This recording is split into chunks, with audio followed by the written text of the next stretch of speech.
Hello and welcome to you in another new class of the English classroom.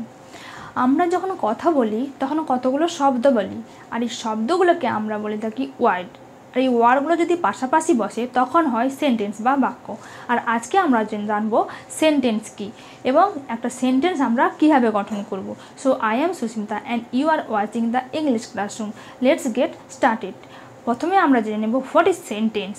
Sentence is a combination of words having a complete and logical idea about something and someone। অর্থাৎ কোনো শব্দ সমষ্টি যখন কোনো ব্যক্তি বা কোনো কিছু সম্পর্কে একটা সম্পূর্ণ এবং যুক্তিসম্পন্ন ধারণা দিয়ে থাকে তখন তাকে আমরা বলি সেন্টেন্স বা বাক্য। অর্থাৎ কতগুলো শব্দ যদি পাশাপাশি বসে একটা সম্পূর্ণ মনের ভাব প্রকাশ করে বা সম্পূর্ণ অর্থ প্রকাশ করে তখন তাকে আমরা বলি সেন্টেন্স বা বাক্য। অর্থাৎ কতগুলো শব্দ দিয়ে কিন্তু একটা সেন্টেন্স গঠিত হয়ে থাকে। ঠিক যেমনভাবে কতগুলো লেটার নিয়ে আমরা দেখেছি একটা শব্দ গঠিত হয়, ঠিক তেমনি কতগুলো শব্দ দিয়ে হয় একটা বাক্য। এবং বাক্য গঠনের ক্ষেত্রে আমাদেরকে মনে রাখতে হবে শুধুমাত্র কতগুলো ওয়ার্ড দিয়ে বাক্য কিন্তু হয় না। কতগুলো ওয়ার্ড যেমন পাশাপাশি বসে তার সঙ্গে সঙ্গে একটা সম্পূর্ণ অর্থও থাকে। যদি কোনো অর্থ প্রকাশ না করে তাহলে কতগুলো শব্দ পাশাপাশি বসলেও একটা বাক্য গঠিত হয় না। এছাড়াও আমাদেরকে মনে রাখতে হবে ইংলিশ সেন্টেন্স গঠনের ক্ষেত্রে একটা নির্দিষ্ট গ্রামাটিক্যাল অর্ডার রয়েছে। অর্থাৎ প্রথমে বসে সাবজেক্ট, তারপরে ভার্ব এবং অবজেক্ট। এই গ্রামাটিক্যাল অর্ডার যদি মেনটেন না করে তাহলে কিন্তু শব্দগুলো পাশাপাশি বসলেও আমরা এটাকে সেন্টেন্স বলবো না, কারণ এর কোনো আমরা অর্থও পাবো না। তাহলে আমি কি বললাম যে ইংলিশ সেন্টেন্সের একটা গ্রামাটিক্যাল অর্ডার, সেটা হচ্ছে কি সাবজেক্ট, অর্থাৎ তাকে আমরা বলে থাকি কর্তা। সাবজেক্টের পরে বসে ভার্ব অর্থাৎ ক্রিয়াপদ এবং ভার্বের পরে বসে অবজেক্ট, যাকে আমরা বাংলাতে বলে থাকি কর্ম। অর্থাৎ সাবজেক্টের পর ভার্বের পর বসে অবজেক্ট। এটি কিন্তু ইংলিশ সেন্টেন্স গঠনের একটা গ্রামাটিক্যাল অর্ডার।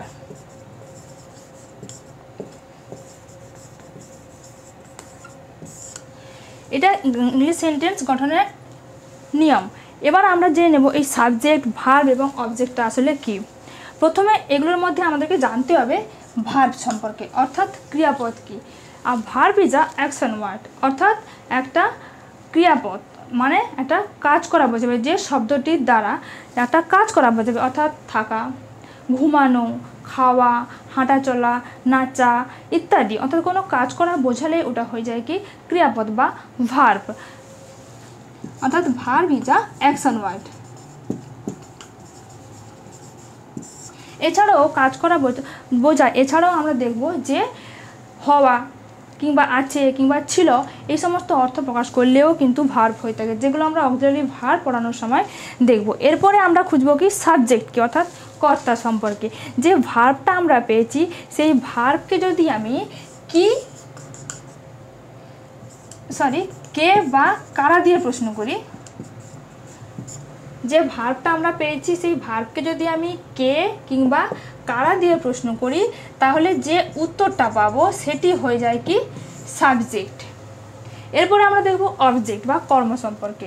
অর্থাৎ যে ভার্বটা আমাদের থাকবে সেই ভার্বকে আমি কি করব, আবার কি বা কাকে দ্বারা প্রশ্ন করব, কি বা কাকে দ্বারা প্রশ্ন করব, তাহলে যে উত্তর পাবো সেটি হবে অবজেক্ট। এবার আমি একটা উদাহরণ দেব, দিয়ে সাবজেক্ট, ভার্ব এবং অবজেক্ট কি করে আমরা খুঁজে বার করব সেটা দেখাবো। দেখো আমি একটা উদাহরণ লিখছি যে ইটস পিজা আর রিমা। আমি কতগুলো শব্দ লিখেছি। এই শব্দগুলোর মধ্যে থেকে আমি কি করে খুঁজব যে ভার্ব কোনটা, সাবজেক্ট কোনটা কিংবা অবজেক্ট কোনটা। এবার আমাকে দেখতে হবে এই ওয়ার্ডগুলো সম্পর্কে। প্রথমে বলা আছে কি ইটস অর্থাৎ খাওয়া, পিজা একটা হচ্ছে খাওয়ারের নাম, রিমা একটা হচ্ছে গিয়ে ব্যক্তির নাম। তাহলে আমাকে প্রথমে যে শব্দগুলো দেয়া থাকবে তার মধ্যে প্রথম কাজ হবে আমাকে ভার্বটা খুঁজে বার করা। তাহলে আমি প্রথমেই বলেছি ভার্ব মানে হচ্ছে গিয়ে কাজ করা বোঝাবে, ভার্ব ইজ অ্যাকশন ওয়ান, অর্থাৎ কাজ করা বোঝালে হয়ে যায় কি ভার্ব। তাহলে এই যে শব্দগুলো বললাম যে খাওয়া, পিজা এবং হচ্ছে রিমা, এই শব্দগুলোর মধ্যে থেকে কোনটা দ্বারা কাজ করা বোঝাচ্ছে? অবশ্যই খাওয়া। এই যে খাওয়াটা একটা কাজ, খাওয়াটাই কিন্তু একটা অ্যাকশন ওয়ার্ড, তার মানে এইটা হয়ে গেল কি ভার্ব। এবার ওই ভার্বটাকেই কিন্তু আমি কাজে লাগাবো। ওই ভার্বটাকে আমি প্রশ্ন করব প্রথমে কে দ্বারা। যদি আমি উত্তর পেয়ে যাই তাহলে কিন্তু সাবজেক্ট পেয়ে যাব, আর যদি উত্তর না পাই তাহলে আমি কারা দিয়ে প্রশ্ন করব। এবার প্রথমে আমি তাহলে কে দিয়ে প্রশ্ন করি। বলা যে খাওয়া, কে খায়? এই যে শব্দগুলো দেওয়া আছে এর মধ্যে থেকে যদি আমি প্রশ্ন করি যে কে খায়, তাহলে আমি এখানে একটা দেখেছি যে রিমা বলে একটা ওয়ার্ড আছে, তাহলে আমি উত্তর পাচ্ছি কি যে রিমা খায়। তাহলে রিমাটাকে আমি দেখলাম কি সাবজেক্ট, কারণ আমি বলেই দিয়েছি যে ভার্বকে যদি আমি কে দিয়ে প্রশ্ন করি তাহলে যে আমি উত্তরটা পাবো সেটা হয়ে যায় কি সাবজেক্ট। তাহলে আমি ভার্বকে প্রশ্ন করেছি এবং উত্তর পেয়েছি রিমা, সেই কারণে রিমাটা হয়ে গেল সাবজেক্ট। এরপরে আমি অবজেক্ট খুঁজবো, আবার সেই ভার্বকে কাজে লাগাবো। ভার্বকে কী দিয়ে প্রশ্ন করব কিংবা কাকে দিয়ে প্রশ্ন করব? প্রথমে কিন্তু কী দিয়ে প্রশ্ন করব। তাহলে রিমা কি খায়? আমি উত্তর পাচ্ছি পিৎজা। তাহলে এটা আমি দেখলাম কি অবজেক্ট। আমি তাহলে এই শব্দগুলোর মধ্য থেকে কিন্তু ভার্ব, সাবজেক্ট এবং অবজেক্ট পেয়ে গেছি। এবার এইটাকে আমি যদি সাজিয়ে দিই, আমরা আগে দেখেছি যে গ্রামাটিক্যাল অর্ডারটা কি সাবজেক্ট বসে প্রথম, তারপরে ভার্ব, তারপর অবজেক্ট। এটাকে যদি আমি সুন্দর করে সাজিয়ে দিই অর্থাৎ সঠিক গ্রামাটিক্যাল অর্ডার, তাহলে প্রথমে বসবে রিমা, তারপরে বসবে ইটস, তারপরে পিৎজা। তাহলে রিমা পিৎজা খায়। এখানে দেখলাম সাবজেক্ট হচ্ছে গিয়ে রিমা, ইটসটা ভার্ব, পিৎজাটা অবজেক্ট। তাহলে সাবজেক্ট, ভার্ব এবং অবজেক্টকে আমরা এইভাবেই খুঁজে বার করব এবং একটা সঠিক সেন্টেন্স গঠন করব। তাহলে আমরা এখন সাবজেক্ট, ভার্ব এবং অবজেক্ট সম্পর্কে জানলাম। এরপরে আমরা কিছু সেন্টেন্সের এক্সাম্পল সম্পর্কে জানব। তারপরে কীভাবে সেন্টেন্স গঠন করব আরও কিছু উদাহরণ দিয়ে আমরা দেখে নেব। তাহলে ভিডিওটি তোমরা শেষ পর্যন্ত দেখতে থাকো। দেখো, আমি কিছু সেন্টেন্সে কিছু উদাহরণ লিখেছি। এবার এগুলো প্রকৃতপক্ষে সেন্টেন্স কিংবা সেন্টেন্স নয় তা আমরা দেখে নেব। এবার প্রথমেই বলা হয়েছে, যখন আমরা ডেফিনেশন পড়েছি তখন বলা হয়েছে যে sentence is a group of words, অর্থাৎ কতগুলো শব্দের সমষ্টি, অর্থাৎ কতগুলো শব্দ যখন পাশাপাশি বসে তখন একটা সেন্টেন্স হয়। এবার আমরা দেখে নেব যে সমস্ত বৈশিষ্ট্যগুলো এই সেন্টেন্সগুলো যে লিখেছি সেটা বহন করছে কিনা। বলা আছে my grandfather reads the Ramayana. এবার আমরা বলেছি যে এই যে সেন্টেন্সটার একটা অর্থ থাকবে, কতগুলো শব্দ পাশাপাশি বসবে, কতগুলো শব্দ পাশাপাশি বসেছে, অর্থাৎ 1 নম্বর বৈশিষ্ট্যটা আমরা পেয়ে গেছি। 2 নম্বরে বলা হয়েছে কতগুলো শব্দের সঙ্গে সঙ্গে একটা অর্থও বহন করবে। যদি একটা অর্থ থাকে তাহলে তাকে আমরা বলে থাকি সেন্টেন্স। এবার বলছে যে আমার ঠাকুরদা রামায়ণ পড়েন, তাহলে একটা অর্থ পাচ্ছি, তাহলে 2 নম্বর বৈশিষ্ট্যটাও কিন্তু আমরা পেয়ে গেছি। এরপরে বলা হয়েছে যে ইংলিশ সেন্টেন্সের একটা নির্দিষ্ট গ্রামাটিক্যাল অর্ডার থাকে, যেখানে সাবজেক্ট বসে প্রথম, তারপরে বসে ভার্ব, তারপর বসে অবজেক্ট। এই নিয়মটা যদি ফলো না করে তাহলে আমরাও একটা সেন্টেন্সকে পাশাপাশি বসলেও কতগুলো শব্দ আমরা তাকে সেন্টেন্স বলবো না। এবার দেখব যে এই যে শব্দগুলো দেওয়া আছে এগুলো সঠিক গ্রামাটিক্যাল অর্ডারে আছে কিনা। সেক্ষেত্রে আমি বলেছি যে আমাকে প্রথমে খুঁজতে হবে কি ভার্ব, এবার তারপরে খুঁজতে হয় সাবজেক্ট, তারপরে আমাকে যেতে হয় অবজেক্টে। এবার আমি এখানে যে শব্দগুলো দেওয়া আছে এগুলোর মধ্যে থেকে আমি খুঁজে নেব কোনটা ভার্ব, কোনটা সাবজেক্ট এবং কোনটা অবজেক্ট। তার জন্য আমাকে প্রথমে খুঁজতে হবে ভার্ব, অর্থাৎ বলা আছে মাই গ্র্যান্ডফাদার, অর্থাৎ আমার ঠাকুরদা পড়েন রামায়ণ, অর্থাৎ রামায়ণ পড়েন। এই যে শব্দগুলোর মধ্যে কাজ করা বোঝাচ্ছে কোনটি? নিশ্চয়ই পড়া। তাহলে পড়াটা আমরা পেয়ে গেলাম কি ভার্ব। এবার ওই ভার্বটিকে আমাকে কি করতে হয়? কে দিয়ে বা কারা দিয়ে প্রশ্ন করতে হয়, দিলে যে উত্তরটা পাই সেটা হয়ে যায় সাবজেক্ট। আমার প্রথমে প্রশ্ন করতে হবে কিন্তু কে দিয়ে, তাহলে আমি এই ভার্ব থেকে প্রশ্ন করব যে কে পড়েন, আমি কি পেয়ে যাচ্ছি? আমার ঠাকুরদা। তাহলে এটা হয়ে গেল কি সাবজেক্ট। তারপরে আমাকে খুঁজতে হবে অবজেক্ট, তাহলে কি করতে হবে? ঠিক সেম ভার্বকে আবার প্রশ্ন করতে হবে কি বা কাকে দিয়ে। প্রথমে প্রশ্ন করব কি দিয়ে, কি পড়েন? না রামায়ণ পড়েন। তাহলে উত্তর পেয়ে গেছি যেহেতু, তাহলে এটা আমরা দেখলাম কি অবজেক্ট।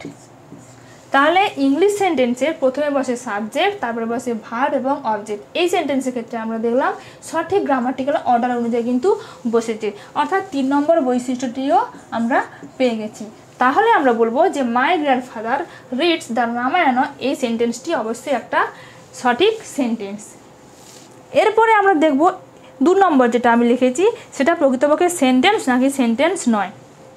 দেখো, যে শব্দগুলো আমি বসিয়েছিলাম প্রথম উদাহরণে ঠিক সেম শব্দগুলোকে আমি বসিয়েছি। বলা আছে দি রামায়ণ রিডস মাই গ্র্যান্ডফাদার। এবার আমি যদি দেখি কতগুলো শব্দ পাশাপাশি বসেছি, অর্থাৎ 1 নম্বর বৈশিষ্ট্যটিও আমরা এখানে পেয়ে গেছি। 2 নম্বর অর্থাৎ একটা অর্থ বহন করে। এখানে যদি আমি অর্থ দেখি তাহলে আমি দেখব কি যে রামায়ণ পড়েন আমার ঠাকুরদা, রামায়ণ পড়েন আমার ঠাকুরদা, অর্থাৎ আমি একটা অর্থ পাচ্ছি। আমার ঠাকুরদা রামায়ণ পড়েনটাকে আমি এইভাবেও বলতে পারি যে রামায়ণ পড়েন আমার ঠাকুরদা বলতে পারি, কিন্তু অর্থাৎ আমরা একটা অর্থ পেয়ে যাচ্ছি। কিন্তু যদি আমি এর গঠন দেখি, ফরমেশনটা যদি দেখি, তাহলে আমি দেখব কি যে সঠিক গ্রামাটিক্যাল অর্ডারে আছে কিনা। তাহলে আমরা প্রথমে রিডস পেয়ে গেছি ভার্ব, তাহলে এটা ভার্ব। এবার রিডসকে আমরা প্রশ্ন করে দেখেছি যে এইখানে কিন্তু কে পড়েন না, আমার ঠাকুরদা পড়েন, এটা ছিল কি, এটা হচ্ছে কি সাবজেক্ট। রামায়ণটা ছিল কি অবজেক্ট, কিন্তু এইখানে আমরা কি লিখেছি যে অবজেক্টটাকে প্রথমে বসিয়েছি, তারপরে ভার্ব, তারপরে সাবজেক্ট, কিন্তু গ্রামাটিক্যাল অর্ডারে কিন্তু এটা ছিল না, প্রথমে ছিল সাবজেক্ট। তাহলে আমরা দেখলাম যে গ্রামাটিক্যাল অর্ডারটা কিন্তু এখানে মেনটেন করেনি। অর্থাৎ আমরা বাংলা অর্থ যদি দেখি তাহলে বাংলা অর্থ সেন্সের দিক থেকে পেলেও কিন্তু এইখানে কিন্তু প্রকৃত সেন্টেন্সটা কিন্তু গঠিত হচ্ছে না ইংলিশ সেন্টেন্স ক্ষেত্রে, কারণ কোনো গ্রামাটিক্যাল অর্ডার এখানে মেনটেন করেনি। সাবজেক্ট ভার্ব অবজেক্টের পরিবর্তে এখানে হয়ে গেছে অবজেক্ট ভার্ব এবং সাবজেক্ট, এই কারণে এটাকে আমরা সেন্টেন্স বলবো না। অপর একটা উদাহরণ, অ্যান এলিফ্যান্ট ফ্লাইজ, হাতি ওড়ে। এখানে যদি দেখি ফ্লাইজটা কি, ওড়াটা একটা ক্রিয়াপদ, তাহলে এই ফ্লাইজটা হয়ে গেল ভার্ব। কে ওড়ে, হাতি ওড়ে, তাহলে এটা সাবজেক্ট। আমি দেখলাম যে কতগুলো ওয়ার্ড বসেছে, অর্থাৎ 1 নম্বর বৈশিষ্ট্য আমরা দেখেছি যে ঠিকঠাকই আছে। 2 নম্বর বৈশিষ্ট্য যদি দেখি অর্থ, একটা হাতি ওড়ে, একটা হাতি কি কখনো উড়তে পারে? এটা কি কোনো লজিক্যাল ম্যাটার? একটা হাতি কখনো উঠতে পারে না, পাখি উঠতে পারে। তাহলে আমরা দেখলাম যে এটা কোনো সেন্স নেই, বাস্তবিক কোনো সেন্স নেই বা লজিক্যাল কোনো এটা মিনিং নেই। আবার যদি 3 নম্বর যদি দেখি সাবজেক্ট এবং ভার্ব, 3 নম্বর যে বৈশিষ্ট্য সাবজেক্ট ভার্ব অবজেক্ট সেটা মেনটেন করছে, কিন্তু এর অর্থের দিক দিয়ে দেখলে এটা কোনো সেন্টেন্স আমরা পাচ্ছি না। ঠিক তেমনিভাবে এ ম্যান হ্যাজ 4 legs, মানুষের 4টি পা রয়েছে, এটা গ্রামাটিক্যাল অর্ডার মেনটেন করেছে এবং কতগুলো শব্দ পাশাপাশি বসেছে, কিন্তু সেন্সের দিক দিয়ে দেখলে এটা কোনো অর্থ প্রকাশ করছে না, সেই কারণে এটাকেও আমরা সেন্টেন্স বলবো না। তাহলে আমরা জানলাম যে সেন্টেন্স হতে গেলে কতগুলো শব্দ যেমন পাশাপাশি বসবে, তার সঙ্গে একটা মিনিং থাকবে এবং একটা সঠিক গ্রামাটিক্যাল রুল অনুযায়ী তৈরি হবে, তবেই আমরা একটা সেন্টেন্সকে আমরা প্রকৃত সেন্টেন্স বলবো, না হলে কিন্তু একটা ইংলিশ সেন্টেন্স কখনোই গঠন হবে না। আশা করি সেন্টেন্স কি এবং সেন্টেন্সের বৈশিষ্ট্যগুলো কি তোমরা জানতে পেরেছ। এরপরে আমরা জানবো যে কিভাবে কতগুলো এলোমেলো শব্দ দিয়ে একটা সেন্টেন্স তৈরি করব। তাহলে চলো আমরা কিছু সেন্টেন্স গঠনের উপায় জেনে নিই। প্রথমে আমি একটা লিখেছি এ লেটার আই রাইট। এবার এইটাকে আমি কীভাবে একটা সেন্টেন্সে লিখব, তাহলে আমার প্রথম কাজ হবে, বলছে কি এ মানে একটি, লেটার মানে চিঠি, আই মানে আমি, রাইট মানে লেখা। তাহলে এই যে শব্দগুলো বললাম তার মধ্যে থেকে রাইটটা কি পেয়েছি, কাজ করা পেয়েছি, তাহলে এটা পেয়ে গেলাম কি ভার্ব। এই ভার্বটাকে আমি কি করব, আবার কে দিয়ে প্রশ্ন করব, কে লিখে, এখানে আমি পেয়েছি কি আই, তাহলে আমি লিখি, তাহলে এটা হয়ে গেল কি সাবজেক্ট। এবার আমাকে খুঁজতে হবে অবজেক্ট, কি লিখে না এ লেটার, একটি চিঠি, তাহলে এটা হয়ে গেল অবজেক্ট। তাহলে আমি পেয়ে গেলাম যে আইটা সাবজেক্ট, রাইটটা ভার্ব আর অবজেক্ট হচ্ছে গিয়ে এ লেটার।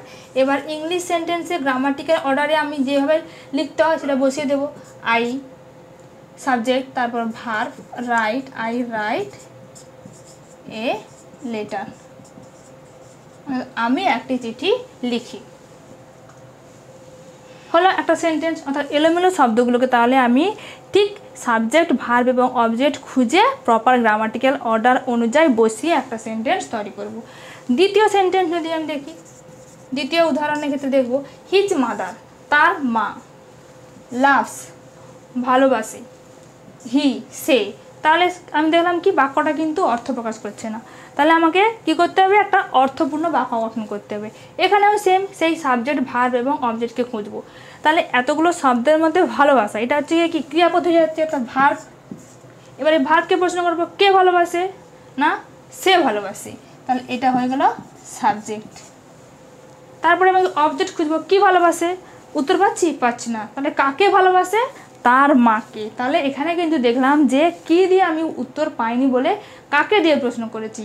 এই কারণে আমরা বলেছি যে ভার্বকে কি বা কাকে দিয়ে প্রশ্ন করতে, এখানে কাকে দিয়ে প্রশ্ন করেছি আর উত্তর পেয়েছি হিজ মাদার, তাহলে এটা হয়ে গেল অবজেক্ট।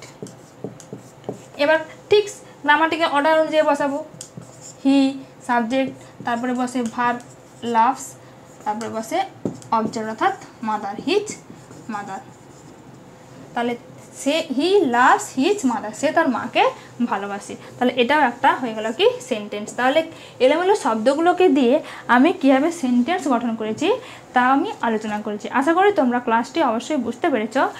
ক্লাসটি কেমন লাগলো তা তোমরা কমেন্টে অবশ্যই জানিও, এবং পরবর্তী ক্লাসে আমরা সেন্টেন্সের প্রকারভেদ অর্থাৎ কাইন্ডস অফ সেন্টেন্স নিয়ে আলোচনা করব।